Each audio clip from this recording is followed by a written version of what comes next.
only been about 16 hours since the last time we did this, but here we are again.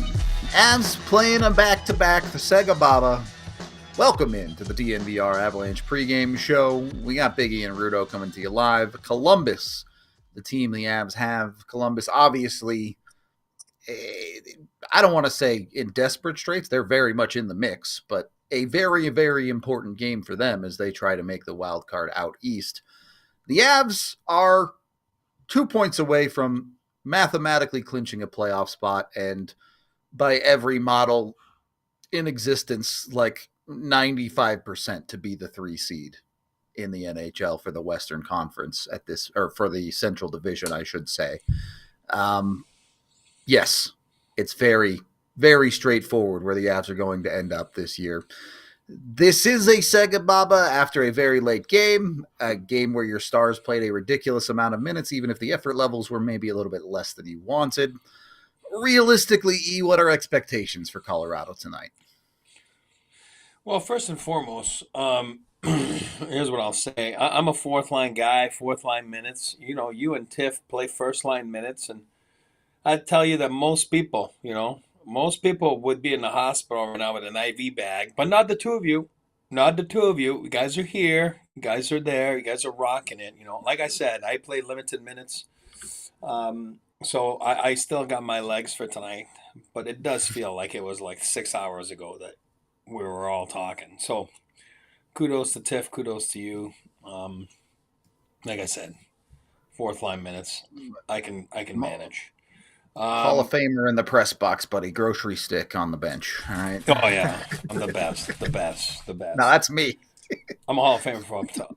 Oh, yeah, me too. From up top, I'm a Hall of Famer. So easy. You see everything. How come you didn't see him? You know? Well, because you wouldn't have seen him if you were on the ice. But anyway. Yeah.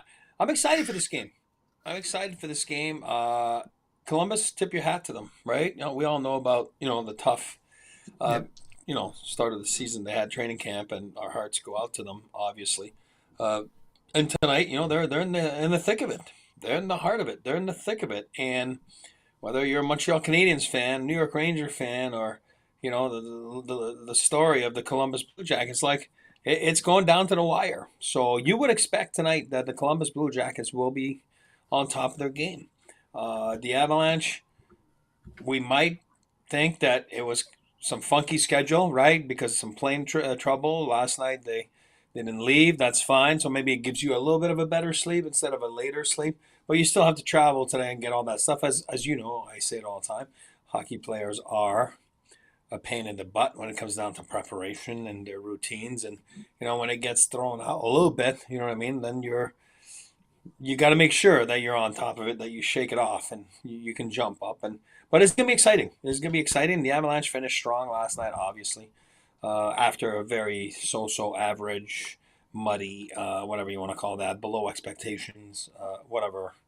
All the words, all the above, first 50 minutes, whatever you want to bring it down to minute-wise. But, so I do believe tonight, obviously, Blackwood back in there, and not too sure. Somebody was asking about G. I'm not sure if G's in, but I'm sure we'll go through it. And I'm excited for it because Columbus, you know what? They have some great stories this year. Who would have known that Matthew Olivier would score 20 goals? Yeah. That's crazy. In the minors, that's one of my guys back then, but whatever. There you go. Hold on. You're in the press box, buddy. I called that one. But again, they got as much as we had the Finnish mafia here, they got the Russian mafia there, right? A bunch of Russians, and they seem to having fun. And Dean Evason's done a great job. And my God, I'm excited for it. Yeah, as you mentioned, Blackwood expected to be the starter. The rest of the lineup we're not too sure about. Obviously, no morning skate, as you said. They traveled in the morning today, so. Playing it by ear a little bit, would not be surprised to see some rotations of guys like VC and Wood potentially coming in. I have a little update. Blackwood starts, Natchez and Drouin are out, Wood and Vasi in. So yeah, that's all we know for now. Pretty unsurprising that Drouin and Natchez are out for this one. It's, as I mentioned, winning and losing results aren't all that important to Colorado right now. So when you're dealing with whatever Drouin's lower body injury, how we don't know how severe it is. Nate just talked about his injury. Obviously, I would not be surprised at all if he woke up with a pretty sore neck today. So why push it at this point in the season, righty? Yeah, exactly. I mean, you got bodies, so as long as the cat's in there, meow, kiwi, kiwi, kiwi, kiwi, kiwi. As long as the cat's in there, I'm happy. He's my guy tonight. I'm giving my predictions right now. It's fine. I'll wait till the end. With that being said, with those two out, your top six is going to be a little bit thin tonight from Colorado. Let's be real. If they play like they did in the first two periods against Chicago, this Columbus team is going to blow them out. That I don't think there's any argument with that.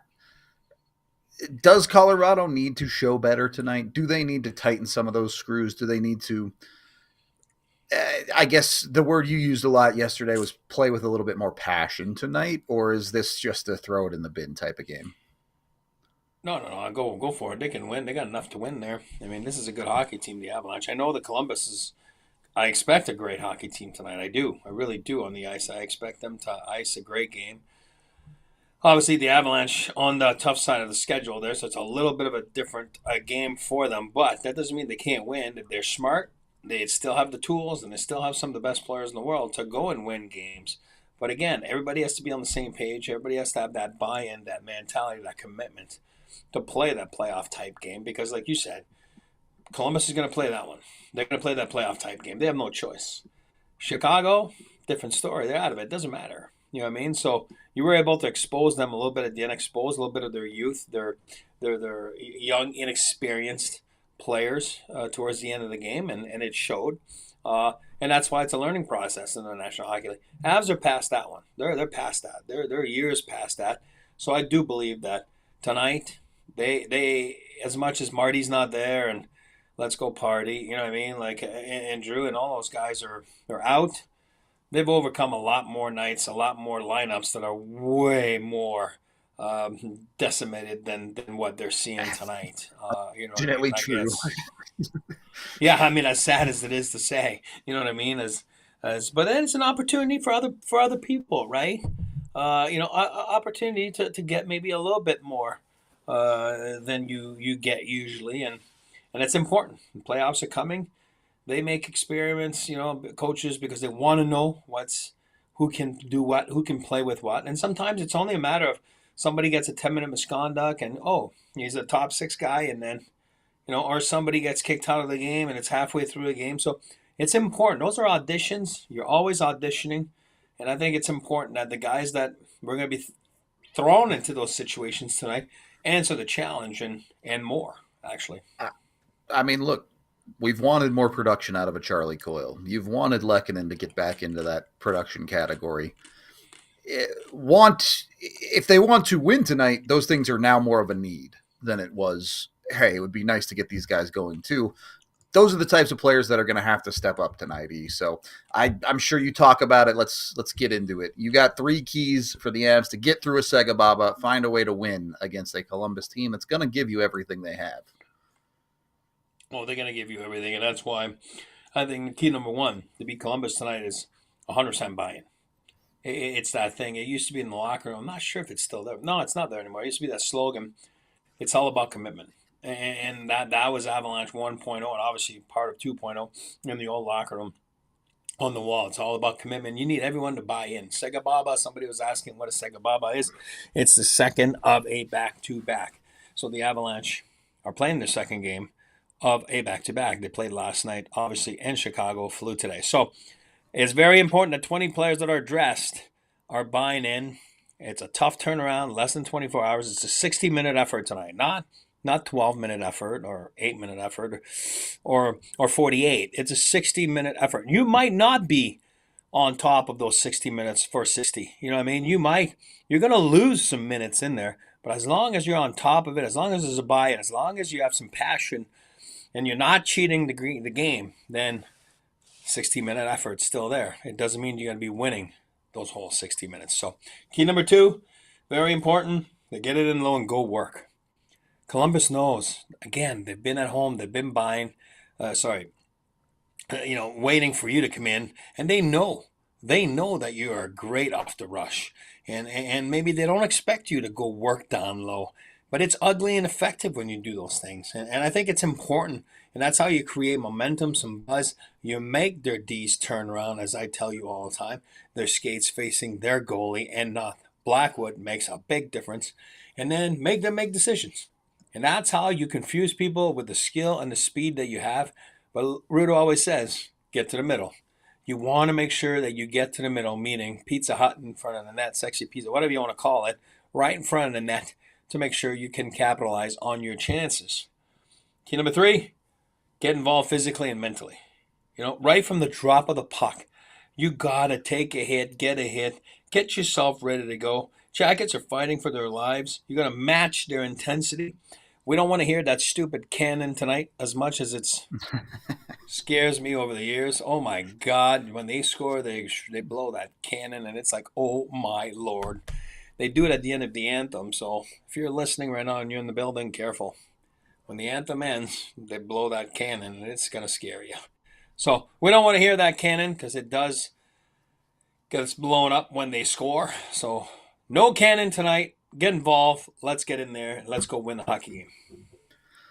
I talked about the high side of that, right, where we're talking about people replacing Natchez and Drouin's spot in the lineup, but it's also true of the low side, especially on that third topic there, the physicality. There are still players fighting for jobs here. If Jimmy Vesey comes in tonight, runs 3 dudes over, and scores a couple of goals, it's going to be hard to take that guy out of the lineup, right? If Miles Wood does a bunch of the right things and earns that spot back, all of a sudden, someone like Parker Kelly might be looking on the outside in when the Avs get a couple of these guys back. So when you're talking about earning your spot in the lineup, there's still plenty to play for the guys at the bottom of the Avalanche lineup. You're only as good as your last shift.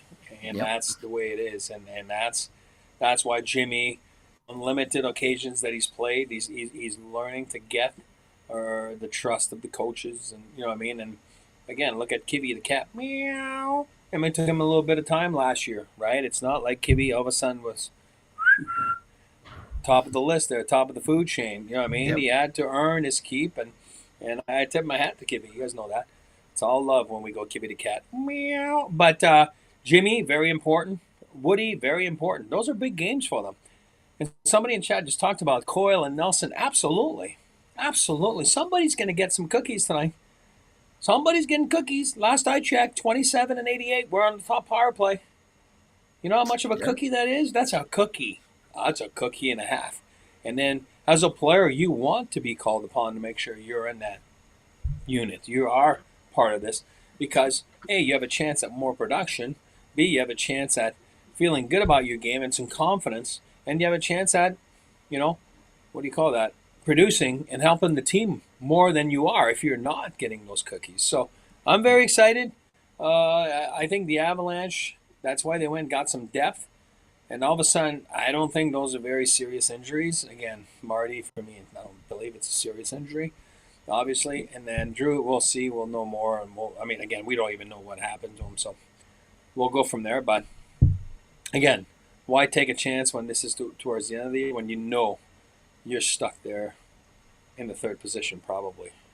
Yeah, the Drouin thing is weird. Like, I see the hit that everyone's showing, but he, played 3 more shifts and looked fine after that on his knee. So I don't really know. I don't know. Doesn't make a whole lot of sense to me. But, whatever. I'm not a doctor. I'm not going to try and figure that one out. For the Avs that are actually playing tonight, just as a couple of examples, I know we talked about Lehkonen, I know we talked about Coyle, but Nichushkin only has 2 points in his last 5 games. Nelson only has 3 points in his last 5 games, and they're all assists. You're looking for guys to put the puck in the back of the net a little bit more efficiently for Colorado as of late. You even look at that Chicago game where we really felt like the Avs did not have put a significant effort in for a significant portion of that game.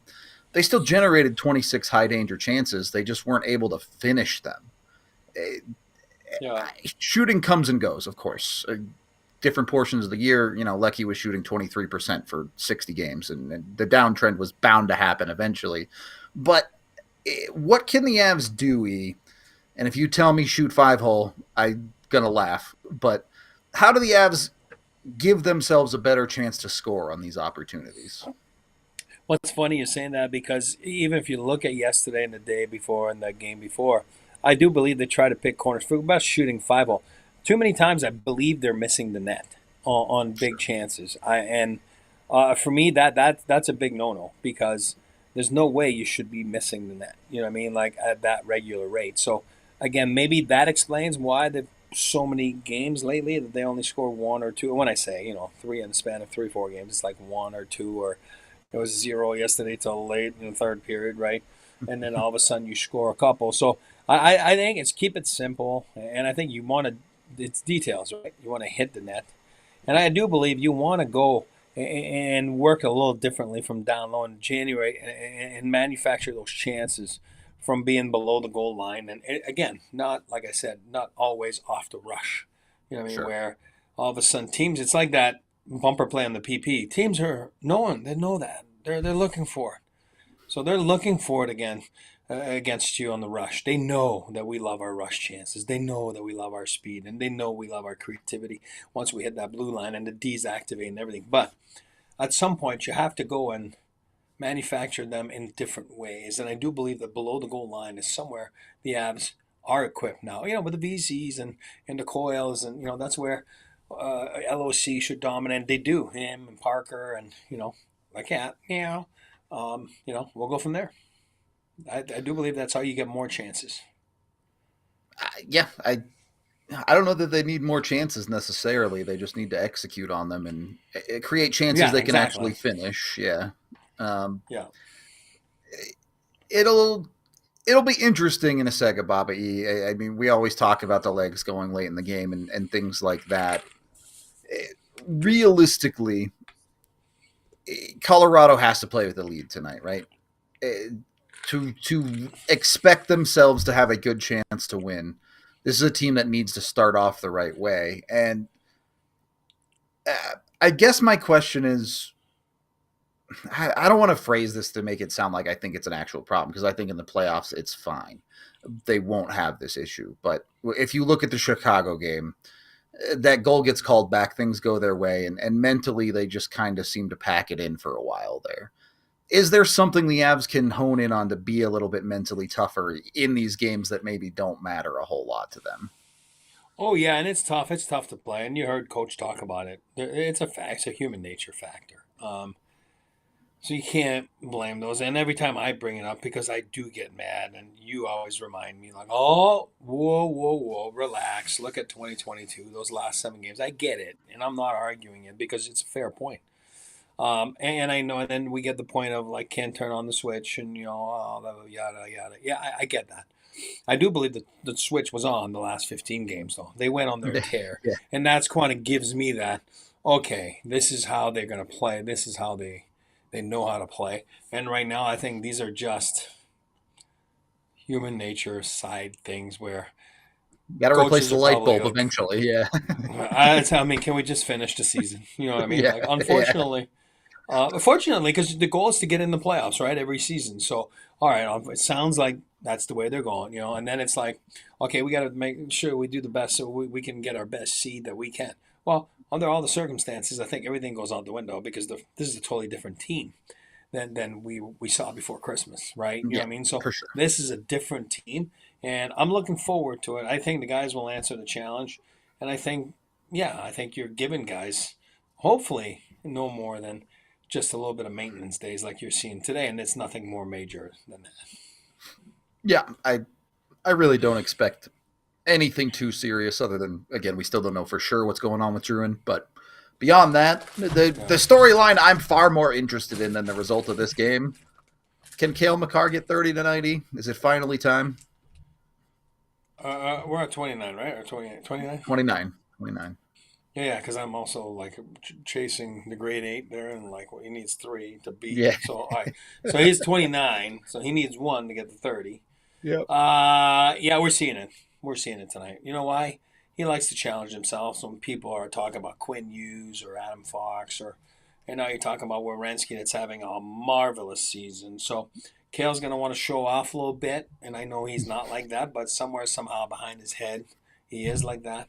And, he's going to want to show Werenski that I'm the man, and this is what I do for my team. And all of a sudden, it starts with 30 because pretty electric number for a defenseman. I think it's just important to reiterate conversations like that. Whatever you are as a fan, whether you believe this Avs team is the truth and is about to go all the way to the Stanley Cup, or you believe they suck and are a first-round exit, there's a pretty good chance you'll never see an Avalanche defenseman score 30 goals ever again. Like, he already has set the Avalanche record for most goals in a season with 29. It's important to enjoy and experience in the moment a player like Cale Makar doing stuff that is borderline unbelievable, right? Like this, no one in the NHL as a defenseman has scored 30 goals in 20 years, like a little less. It's more like 16, 17 Mike Green. years, but yeah, what Green in 09 was it? So I guess that's 16 years. Yeah, that's how good Makar is. He does stuff that happens once every couple decades. So enjoy that part of it. I'll put it to you that way. He's a man. He's fun to watch. Yeah, I got you. Give me a name. Give me a number. What's in the crystal ball tonight, buddy? Crystal ball is. I think this is an exciting game. I do believe that this is. I'm going to go a little higher than I usually go, but I'm going to go 4-3. Good guys. And the game winner, I've already said it earlier, but I'll say it again. It doesn't need any name. Meow. That's my guy.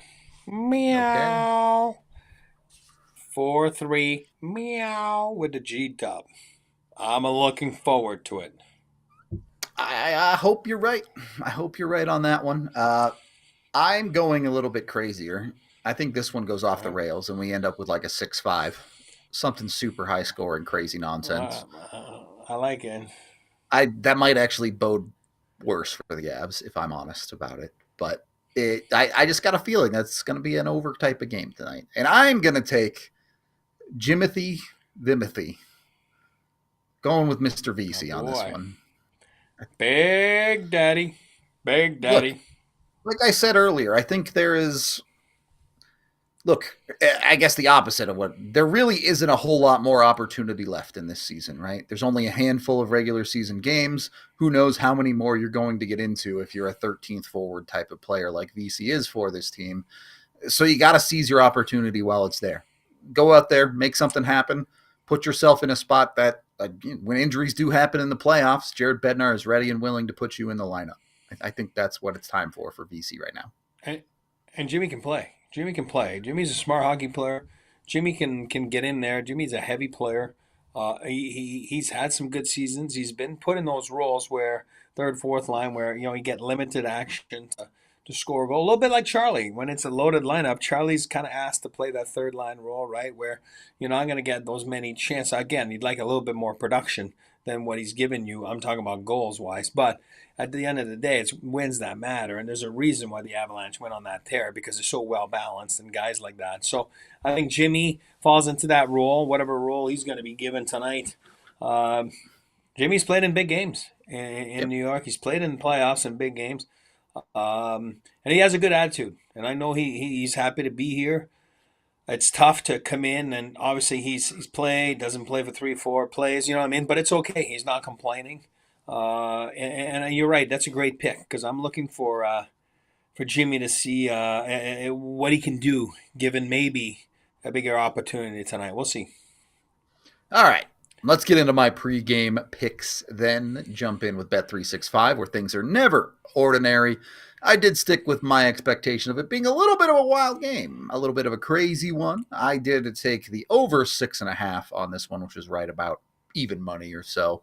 And then I can't get off the Nuke power play point. The Avs power play was horrendous the other night. I'd love to see that turn around, and I'd love to see Nuke break out of this little mini slump that he's been in. So I'm going with that. He's going to get first unit time, obviously, with the guys out for Colorado, so there's not really much doubt about that. And then I took the Avs to win the first period. Like I said, on a SEGABABA, if the Avs are serious about winning this game, they have to get out on the right foot and they have to set themselves up for success. When you run out of legs, it's just too hard to chase games, man. It really, really is, especially against a team like Columbus, who is going to go full bore for the full 60 minutes. So those are a couple of my options. Of course, you can head over to Bet365 and bet on whatever you feel like, whether it's this game, whether it's the other game. I know there's some pretty good parlays out there for a couple of different players picking up points. I think it was like a Draisaitl goal, a McKinnon goal, and an Eichel goal or something for like plus 1,000. That's pretty good.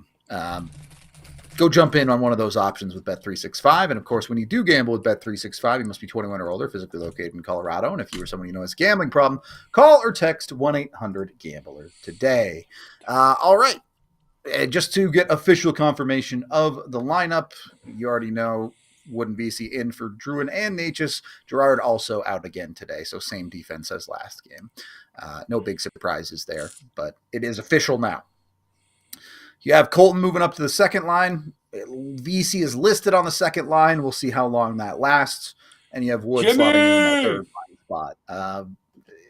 I do expect some blending tonight. Don't be too surprised if you see that. And yeah, I'm just excited for a game that's going to look better than yesterday's. I think the bar is pretty low for the game to look better than yesterday's, even if there are some good underlying things the Avs did. Those first two periods were pretty bleh. Not good enough. You're in the middle of a road trip here. You know you have a 3-4 coming up. Is there much going on a road trip like this? Is this time of year a lot of play the game, go to your hotel room and go to sleep, or are the guys still hanging out and doing stuff? Well, I mean, there's no way last night, obviously, due to circumstances. Sure, too late. Yeah. Even if they would have gone in, it would have been late. You know what I mean? And even in Chicago was late. So I think tonight, I don't know when the Bird's leaving. I would assume the Bird's leaving tonight to get to St. Louis. And then, obviously, tomorrow's probably your day off in St. Louis, and guys will get together for a meal. And anybody signed a new deal lately? No. Nobody's got a new deal, right? Not unless they call up Cale Makar or something, yeah. No. Well, I'm talking about like Blackwood. I'm sure he's already done his meal. Usually, you sign a big, a new deal. Usually, you take the boys out for dinner and the trainers, the equipment guys, and things like that. But I'm sure the guys will get together tomorrow, and then it's nice to get together, get a good meal, get a good sleep, 3 and 4, and then get home, and then a couple games, then you're doing it again, and then you're ready really to narrow it down for playoffs and go from there. So yeah, I think it's fun. I do believe that you do have to challenge yourself in those mini road trips and say we want to win the road trip. So they, again, as much as I hate shootouts and I don't consider shootouts wins or losses, but somewhere somehow, according to the National Hockey League yesterday, you had a W. So they're 1-0 on the road trip, and you win tonight, you won the road trip. And I'm not saying that means you just let go of the game in St. Louis. I'm saying you're positioning yourself to have a winning road trip again. And as you know, once you chip away at it the whole year and things like that, that's how you get into the playoffs and you have a 100-point season. So very important to challenge yourself on this road trip. And didn't start the right way, but it certainly finished the right way and with the right letter, which is W. There you go. If it starts and ends with W, it's still a W. We are going to wrap up this pregame show. We appreciate all y'all hanging out with us. We are doing a watch along here coming up, so join us for that. If you're looking for the game, it's on Altitude locally, the usual places if you're not local. That's all I got. We appreciate y'all. Come join us, or at very least tune in for the post game. We will talk to you in a few minutes. This has been the DNVR Avalanche pregame show, and we are out of here. We all silly like the mayor.